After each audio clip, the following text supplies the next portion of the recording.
Good day, I'm Dr. Alan Bougardt, and I'm going to be taking you through organizational behavior today, and specifically in that space we're going to be focusing on the topic of motivation. I have a question for you. Does motivation have a price? And while that may be just a difficult question to answer immediately, the fact is money doesn't always buy motivation, but the lack of motivation certainly comes at a cost.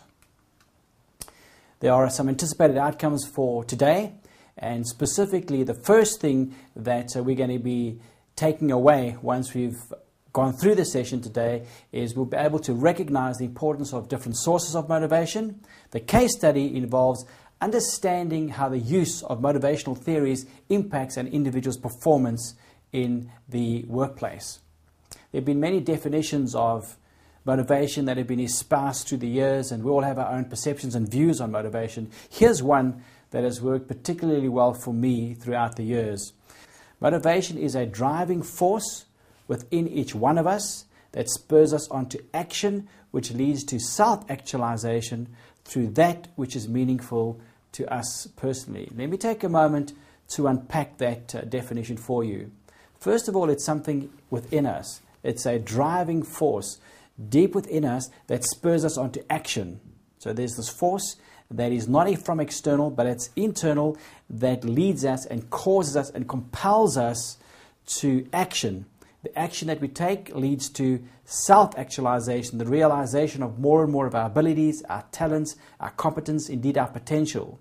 So it's this driving force spurs us on to action, which leads to self-actualization through that which is meaningful to us personally. So we're really motivated when we are familiar with what is meaningful to us personally. And I guess that the back end of that definition is particularly important because we need to be able to answer the question, what is it that we want? What is meaningful to us personally? And once we're clear about that, we find that we have the energy. We find that within us we have the source of motivation which drives us toward action in that regard. There are a number of motivational theories too that have been bandied about in industry for a number of years. One of them is known as hedonism, and this was perpetuated by Freud and Skinner. And essentially what hedonism says is that pleasure is the ultimate and one and only implicit good. And life is essentially about how much pleasure we can get for ourselves and how little pain we can go through in terms of reaching pleasure as our ultimate goal. So life is really about what serves me, what works for me, and we are motivated in support of that school of thought which suggests and argues that pleasure is the ultimate motivation. Another school of thought, and this is also perpetuated by Freud, but to a lesser degree, more so by Maslow, and that is that self-actualization is paramount in terms of what ultimately motivates us, and self-actualization has to do with, once we've satisfied a number of other needs, and I'll talk about those a little later, what is the driving force? What is it? And it's essentially trying to discover more and more of what we can achieve and more of our potential in life. Kelly and May, other motivational theorists, spoke about the fact that life essentially consists, and what we are driven by is a search for meaning. A search for meaning and a reduction in life's uncertainties. So search for meaning says, and is typically answered by questions like, why do I exist? What is my reason for being here? What is my purpose? What is my vision? What is it that I'm gifted and what is it that I'm called to do? And essentially what this theorist is saying, Kelly and May, is that throughout our lives we're in pursuit of this meaning, of understanding more and more of that and making sense of the uncertainty that we sometimes see around us so that we actually can have an anchor and a basis for existing. A very powerful formula or motivation for equation that I have a kind of affection for is the following. Motivation equals the expectation of success, the desirability of the reward, plus open communication. I'm going to take a moment to explain that to you. If we are to be motivated, then it makes sense that, and it's easier to be motivated if we expect to succeed. If a team has a particular project or a result that they need to deliver on, if they don't expect to succeed, if it seems so far-fetched, too difficult and just out of reach, then they won't expect to succeed, and then the truth is they won't be able to achieve that. But if the team is positive, and if they can see that there's an opportunity to succeed, and if they're convinced in their own hearts and minds that they are going to succeed, and the expectation is there, that the likelihood of them succeeding is so much greater. And this is possibly best understood within the realm of sport.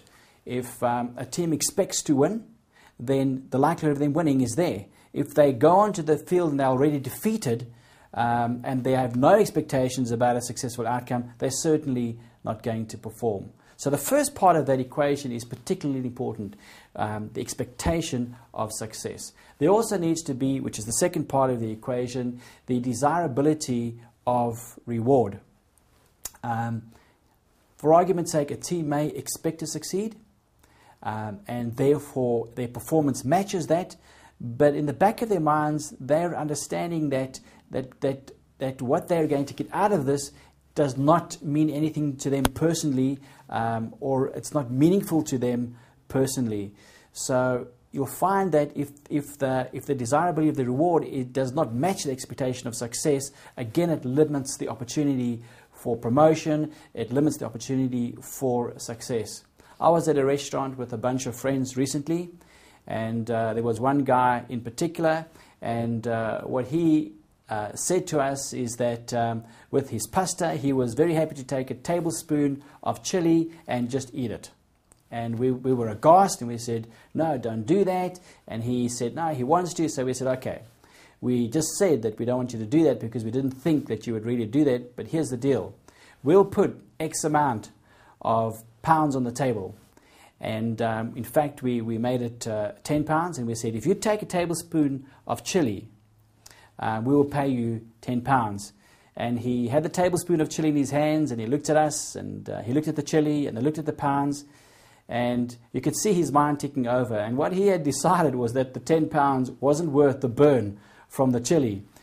So, if we had made it 50 pounds, if the desirability of reward had been more significant, had been something worthwhile, then he probably would have actually taken that tablespoon of chili. So, in terms of the formula, the expectation of success, critical. The desirability of the reward, equally important. Plus, the last part of the formula speaks to the fact that there needs to be open communication. It's one thing communicating to the team and laying out the objectives and creating an expectation of success and making sure that the reward is actually desirable to the individual or to the team. But if there's no ongoing communication, if there's no continual clarification, if there's no discussion around objectives, you'll find that the motivation begins to wane. So already we can see that motivation leaks. And when the environment doesn't support what we're trying to achieve, it has consequences which would not be desirable and would certainly be unhelpful. So the role that we have to play as motivators is to recognize that while we don't motivate the individual, the motivation needs to come from within. We need to make sure that we are manipulating and conditioning and creating an environment that actually supports the anticipated outcomes.